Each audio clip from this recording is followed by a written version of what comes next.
Hi fellow traders. Yes, many people have the will to succeed, but very few have the will to plan for that success.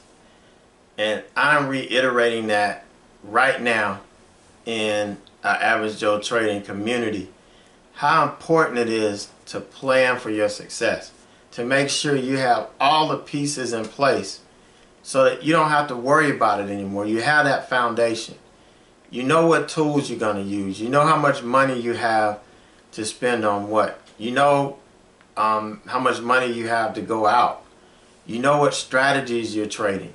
You know what to do with those strategies in different market conditions. You know, all of these things. When things don't go your way, how are you going to handle it? When things do go your way, how are you going to handle it? You know, all of these are very important concepts and elements to your trading that they just don't come out of nowhere. You know, you got to know ahead of time how you're going to handle this stuff. Now, we said and we made the point earlier in the week that all you have to do is point and click and you can make money. You can click on a winning trade without even knowing what the hell you're trading. But is that sustainable? That's the problem. You know, since I've started Average Joe Trading, and I actually started it in 2015, so I've got my 4-year anniversary coming up. But we started the community 2 years ago, and we've got that anniversary coming up. But over that time, I've mentored hundreds of new traders, and the biggest fight that I've had with them is, when am I going to learn how to trade? I just want you to show me what I need to do so that I can make money. And I'm trying to tell them about how to plan for success and how to get all of these tools together that you're going to need in order to get there. And they're not wanting to hear it. They just want to know, I need to know how to find these trades and how to click this button and how to make this money. You know, that's all I want from you. But I can show you that, but when you get out there and try to do it, if you don't have all these other things in place, it's going to be very difficult to be consistent, almost impossible.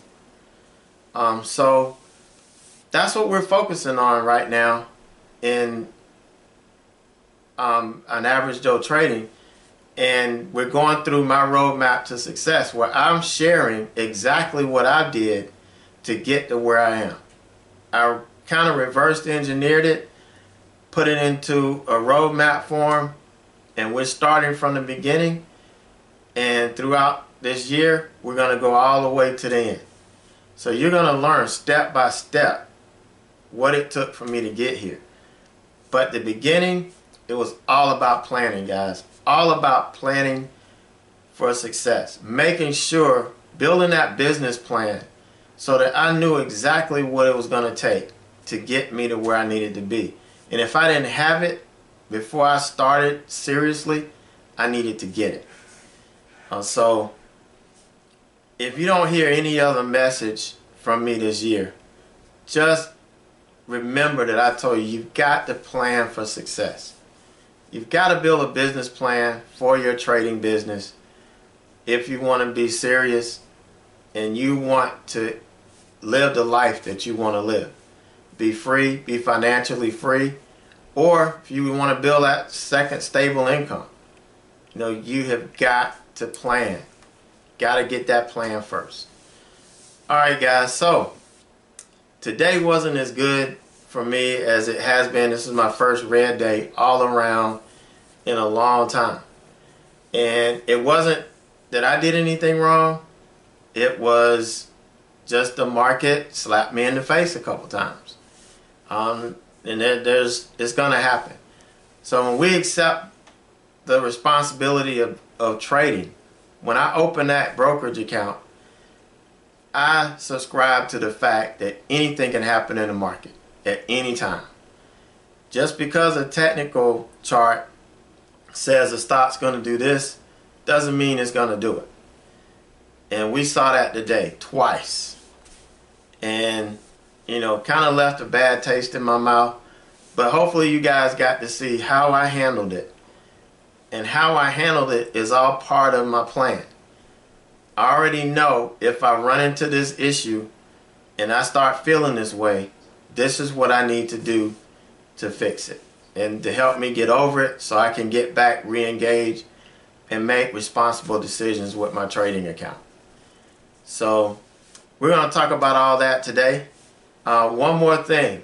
Any of you guys that are in the New York area, I will be there April 4th through the 8th. My son his chorus is singing in a concert at Carnegie Hall that Sunday. But I'm coming to New York. I got the plane tickets the other day, got the hotel booked, and I am going to Wall Street and I'm going to slap that bull on his ass. That's one of the things I said I was going to do this year. This is the perfect opportunity to do it. So if any of you guys want to join me, just keep in touch with me. Like, I'm flying in on Friday the 4th, and I'll be there until that Monday. But one of those days we're going to go down there, give that bull a good slap. And if you want to hang out after that for a little bit, just let me know and I will be there. Alright, so let's take a look at my red day. I don't want to, can't put it off anymore. So come on, let's take a look at it.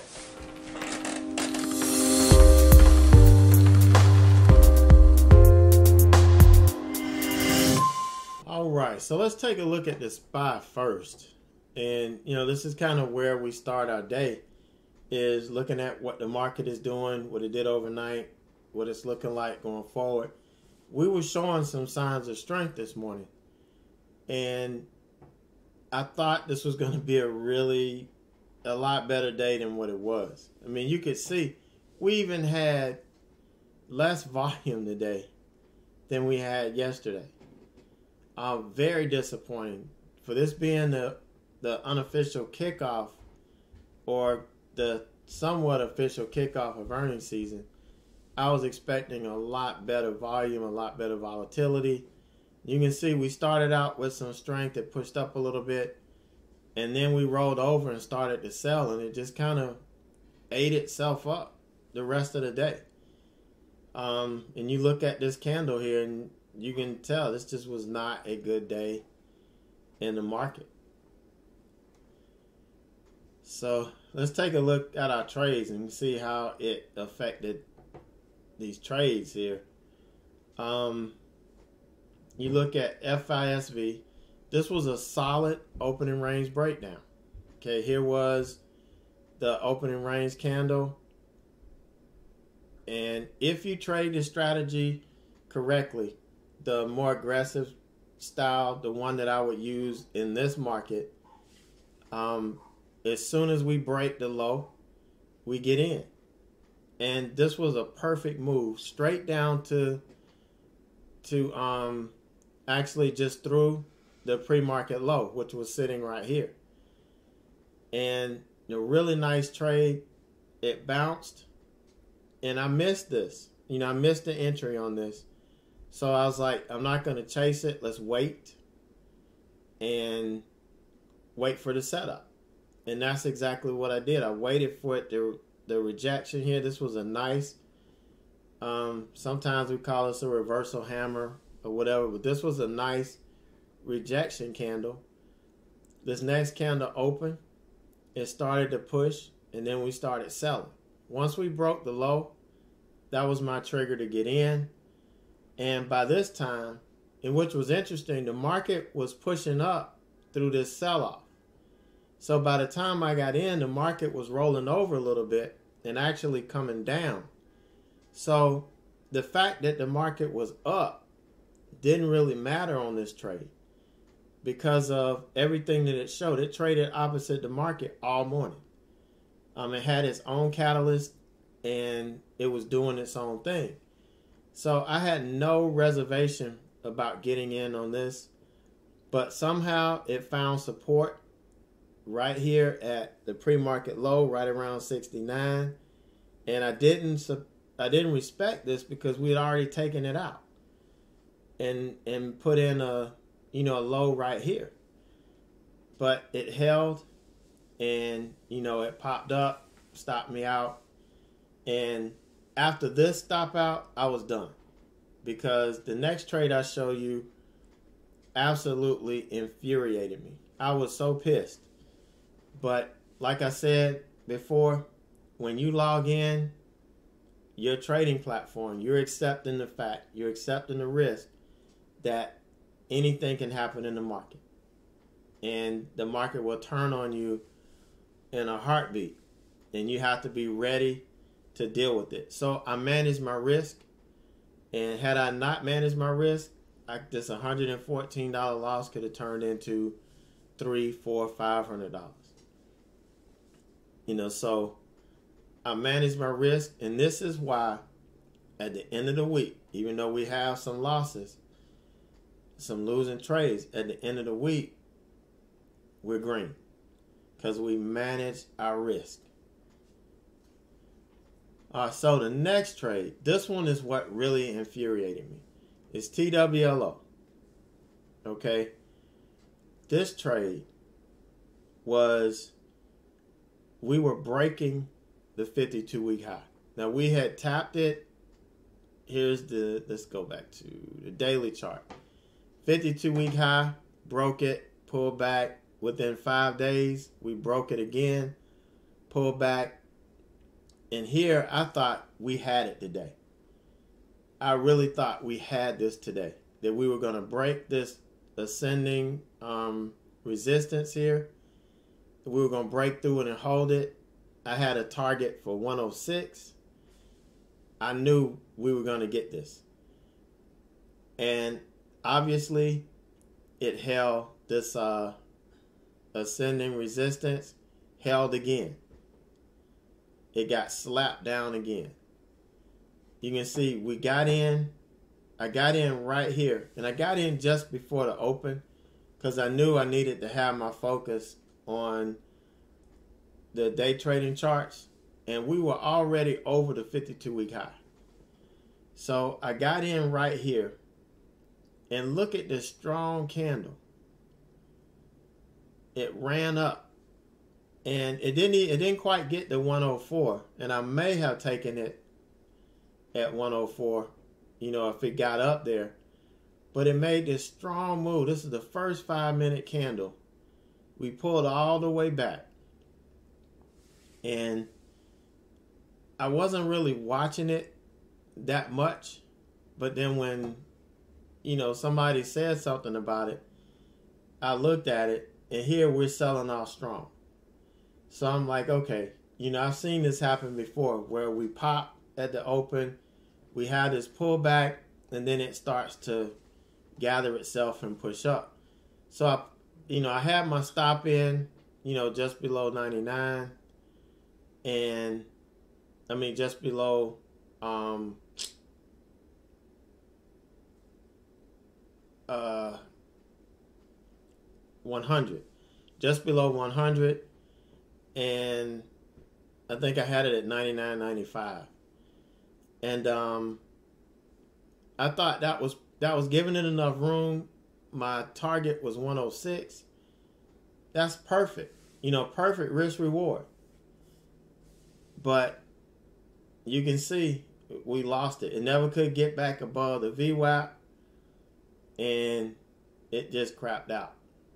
So what I should have done was traded this just like I traded it last week on that rejection.